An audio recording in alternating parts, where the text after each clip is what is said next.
Os estudos preliminares para a construção do Colégio Anchieta em Nova Friburgo foram realizados sob o reitorado do padre Domingos de Meis. Já a construção ocorreu na administração do padre peruano Luiz Iabar. A edificação do Colégio Anchieta deve muito ao imigrante espanhol Francisco Vidal Gomes, que executou a obra gratuitamente em um tributo de amor e fé pela morte precoce de sua esposa Elisa Vidal. Ele já trabalhara no Colégio do Caraça, em Minas Gerais, e possivelmente foi convidado pelos jesuítas para a execução do projeto. A sua maior façanha na engenharia são as escadas em peroba, de puro encaixe, não tendo levado nenhum prego. Francisco Vidal deixou ainda parte de seus bens como herança ao colégio. Os padres jesuítas sempre foram muito gratos a Francisco Vidal e uma pintura sua repousa na parede da sala principal da reitoria do Colégio Anchieta em sua memória.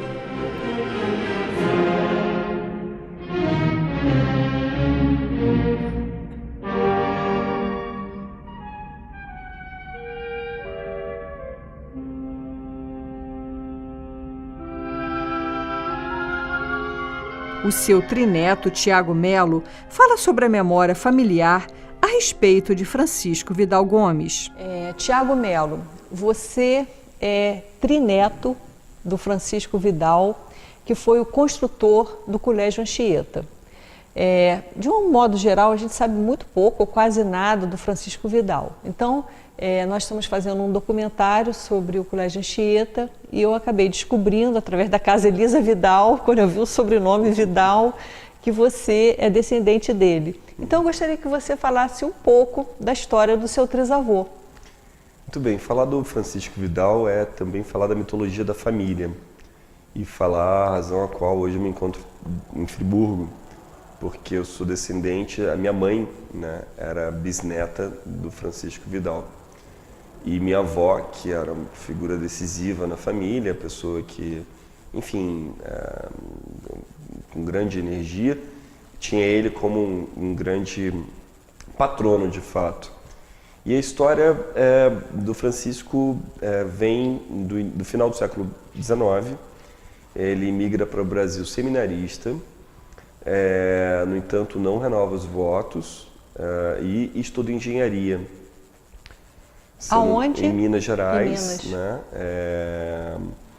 Governador Valadares, a mitologia da família conta essa história. E ele tem um casamento programado, um casamento arranjado, com uma mulher chamada Elisa, que falece aos 21 anos de idade por tuberculose. Já havia lhe dado 4 filhos. Você falou que ela veio de Vedra, né? Isso, especialmente para se casar com ele. Isso, que é da região onde ele vem, né? Que ele vem de Pontevedra, Galícia, e enfim, acaba terminando, se estabelece no Brasil. E engenheiro, ele se especializa na construção de pontes, e ele passa a construir pontes férreas, né? E ele é convidado para essa região para construir boa parte das pontes que percorrem o trilho, as linhas de trem, né? Do ciclo do café, né? Assim, no início do primeiro momento das linhas férreas. O nome dele aparece muito nas atas da Câmara de Nova Friburgo. Isso é interessante, eu até gostaria depois de me inteirar mais, que eu gostaria de buscar mais dessas referências também, assim. E até essa ponte que tem em ferro em Rio Grandina, é dele, né? Aquela com os arcos, né? Aquelas pontes de ferro, é ele quem assina. E bom, a Elisa falece e ele dedica a ela um amor assim vitalício. É uma história muito bonita e também relativamente triste. Francisco, então, na mitologia da família, tem esse casamento programado com outra nativa de Pontevedra, Elisa, que casa-se com ele aos 16 anos e falece aos 22. Porém, passa a habitar na vida dele como o grande amor da vida dele, havendo deixado 4 filhos. E a história conta, e uma lenda que, por sinal, conhecida dentro do Colégio Anchieta, que todo ano de aniversário do casamento ele se dirigia ao local do enterro da Elisa, né, a sepultura, com o mesmo terno do casamento. Ele passou a vida inteira costurando e remendando aquele terno, dedicando a ela esse amor. E é por conta dessa declaração de amor que ele assume fazer o projeto do colégio. E ao que parece, na mitologia da família, ele tem essa incumbência de forma graciosa, né? E a família, por conta disso, foi contemplada com indulto plenário, né, até a terceira geração. Né? Indulto plenário. O que é isso? É uma concessão da Igreja Católica para aquelas pessoas que prestaram serviços relevantes às suas ordens, né, e às suas ações, igrejas em geral, da reminiscência, da remissão dos pecados. Certo. Né, a questão mesmo da garantia do acesso aos céus, né, ao paraíso, né? Então a família foi contemplada até a terceira geração com essa premissa, que é uma premissa, na verdade, de ser um exemplo de cristandade, né? De significar uma família muito devota à Igreja Católica, que de fato Francisco era e deixou para os seus filhos e consequentemente a família sempre teve um vínculo muito intenso com a Igreja Católica. E ele veio se casar novamente? Ele se casou em razão de haverem 4 filhos e ele ter uma governanta, né, que veio também de Espanha, que veio também de Pontevedra, e que não convinha um homem viúvo habitando uma casa com uma mulher. No entanto, e essa é uma narrativa, enfim, insistente nos contos da minha avó, ele declara formalmente para essa mulher de que ele casaria sim com ela, mas que o amor da vida dela era a Elisa. Né? E ali, então, ele consagra, tem mais esse elemento de firmamento, de firmeza nessa história, nesse relacionamento. Era um homem de características muito relativamente severas, né? Ele tinha uns rigores morais, né, bastante elevados, né? E tem uma história que, enfim, é uma das histórias mais bacanas dentro dele, do Colégio Anchieta, que é a história da escada. Né? A escada construída sem nenhum apoio, sem nenhum prego. Aquela escada de madeira? De madeira, aquela escada de Jacarandá. Foi feita por ele? Feita por ele, e que ela é só de encaixe, né? Ela não tem, ela é só encaixada. E aí que o padre, reitor do seminário, o administrador do seminário, se nega a aceitar aquela escada, né, temendo que ela viesse a desabar. E ele desafia então o padre e manda todos os seminaristas subirem naquela escada e pularem com ele embaixo da escada, né, assim, para provar de que aquela escada não caía, e ele fica e fala: fica aqui o tempo que for, essa escada não vai cair. Né? E termina que a escada está lá até hoje, seus degraus já se encontram marcados pelo tempo, e ela firme, nem titubeia, né? Assim, é um marco que vovó contava com, assim, os olhos brilhando por conta dessa coisa que era o encontro do engenheiro com o artista, né? Em um tempo que não havia arquitetura, em um tempo, enfim, e as próprias características do prédio, né?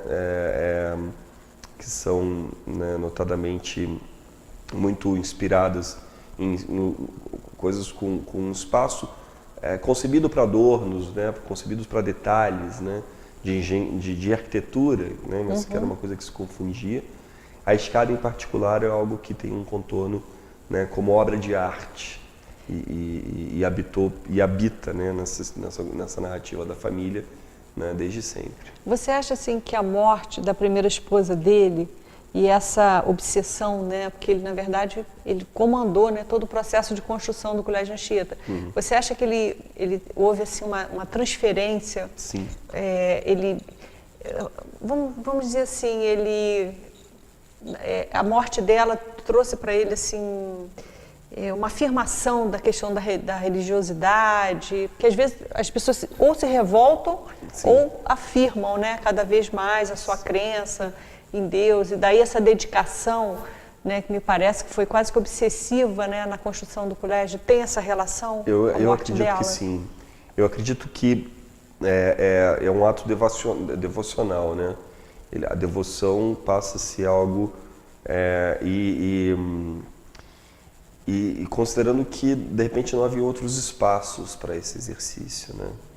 Assim, em um tempo em que, né, você não tinha luz elétrica, quer dizer, a luz elétrica em Friburgo até que ela é implementada de forma bastante precoce, considerado o resto do Brasil, sobretudo os interiores. Porém, esse espaço em que os rigores, né, e de um engenheiro... Tem uma outra passagem dele que é muito interessante, que por sinal eu tive uma coincidência de encontrar esse objeto, que ele usava uma bengala. E essa bengala era toda talhada, era uma bengala de jacarandá, toda talhada com animais da Mata Atlântica. E vovó contava essa história em que numa das construções no interior, né, construindo, atrasaram o soldo da obra, né, o pagamento dos operários. E os operários começaram a conspirar. Né, e ele vem ao encontro do governador da província, né, que era o estado da Guanabara, né, se eu não me engano era a província. É província ainda. Era. Então ele encontra esse gestor e ele bate a mesa com essa bengala. Ele tem um ato assim: o senhor me envia um soldo, eu liberto os homens, eu solto os homens, que eram homens apenados, né, mas que recebiam soldo. Ah, é? Interessante tinha essa história. Eles recebiam soldo, mas eles eram apenados, tinha essa coisa. E aí ele bate a mesa assim, com uma questão assim, com muita força e tal, e racha esse anos depois, quer dizer, quando eu regresso a Nova Friburgo, quando eu estou em 2001, eu estou namorado de uma menina que a mãe teve um museu em Muri. E ela me fala então desse cajado, assim, me fala dessa bengala, que ela tem com a posse dela, está com ela até hoje. Né? E eu consegui pegar esse cajado, levei a minha avó ficou muito emocionada. Quando você fala museu, é uma loja de antiguidades, né? Na verdade eles tinham feito um espaço galeria, se não me engano. Tá, em Muri. Em Muri. Não é Muri não, desculpa, foi no Cônego. No Cônego. Não, foi no Cônego e foi ali na entrada, onde hoje tem a entrada para os restaurantes japoneses, ali para aquele espaço ali ao lado, e foi soterrado. Resgatou-se muito pouca coisa. Ela e o marido haviam empreendido isso. Denise Rocha, né, e, se não me engano, o ex-marido dela era Jefinho, enfim. Essa personagem. E aí eu vou encontrar essa peça, que é essa bengala, né, que, enfim, quando ele regressa, e essa é uma outra história, assim, carregada de mitologias, né, de simbologias e tudo mais, que então tentaram assassiná-lo. Ele percebendo uma conspiração do imediato a ele e de alguns dos tal, ele falseia na barraca um corpo, e esse corpo é esfaqueado. Só que ele consegue pegar os indivíduos, e aí vem uma narrativa até bastante bruta e cruel, em que ele ferve água, né, e derrama sobre as nádegas daqueles que, né, tentaram matá-lo, né, em frente aos demais. E sentencia. Essa é uma máxima de valor que a vovó professou a vida inteira, que é: o que é dos outros não se mexe. Né? Que era para provar que aquilo que é dos outros não se mexe. Que assim, era em frente a todos, porque os saldos já estavam atrasados, não sei o quê, mas que provar aqui que aquilo ali era dos outros, né? Não era para ser apropriado, enfim. E o Francisco Vidal, ele falece em que ano? Me parece que ele vem a falecer na primeira metade do século, algo em torno de 1940, 30. Então ele viveu bem. Ele viveu bem, viveu acho que até 70 e poucos anos de idade. 70? Ele vem no final do século, vem por volta com 18 anos. A expectativa de vida da época, ele viveu acho que bem. Ele bem. Mas muito por conta disso, né, do rigor, né, da coisa do horário de sono e tal, a coisa da alimentação. Onde ele morava aqui em Friburgo, você sabe dizer? Em Friburgo, ele ficou sediado nesse espaço da Village e da Monsenhor Miranda. A Monsenhor Miranda foi um espaço em que ele adquiriu terrenos, né, em razão a primeira metade do quarteirão foi uma coisa que a família... Era da família Vidal. A família, ainda está até hoje na família. Em parte, na verdade foi incorporado, né, foi uma estratégia da minha avó, né, que tinha uma preocupação que ela queria garantir a todos os seus netos um teto. Assim, ela tinha essa coisa, então ela promove, a partir da década de 80, a incorporação da esquina, que era onde tinha o gaguinho, tinha um salão de cortes masculinos e tinha também uma quitanda. E ela promove então a incorporação daquele para o Castelinho. Ao lado, me parece que eles adquirem a casa de uma outra família, que acho que era o único terreno que era de outra família, que eu não sei precisar qual era o sobrenome. E aí constrói-se o prédio Francisco Vidal, que é o prédio ao lado do Castelinho, né, que leva o nome dele, né? E aí tem a Casa Elisa Vidal, que era a casa que ela morava, e ao lado da Casa Elisa Vidal ela constrói o Hermínia Vidal, que é a mãe dela, né? Que aí ela também fez na base de incorporações. Agora eu queria que você, assim, só para finalizar, você falasse alguma coisa dele, né?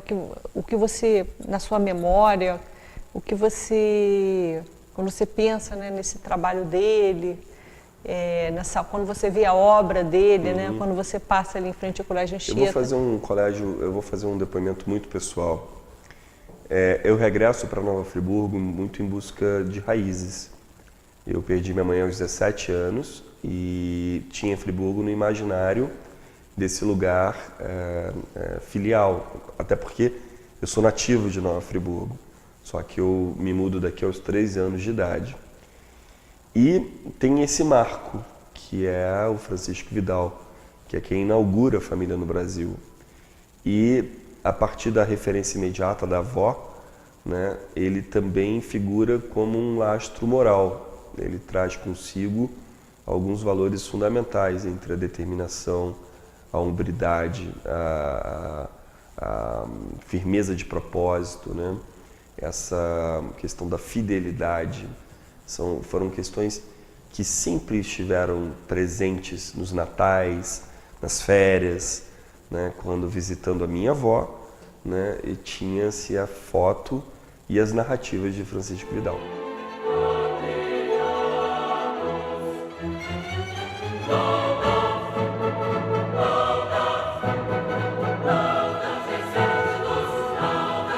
Homine ad majorem Dei gloriam, tudo para a maior glória de Deus, expressão de Inácio de Loyola, fundador da Companhia de Jesus. Com o auxílio de muitos homens, a construção do Colégio Anchieta faz jus a essa frase.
Appena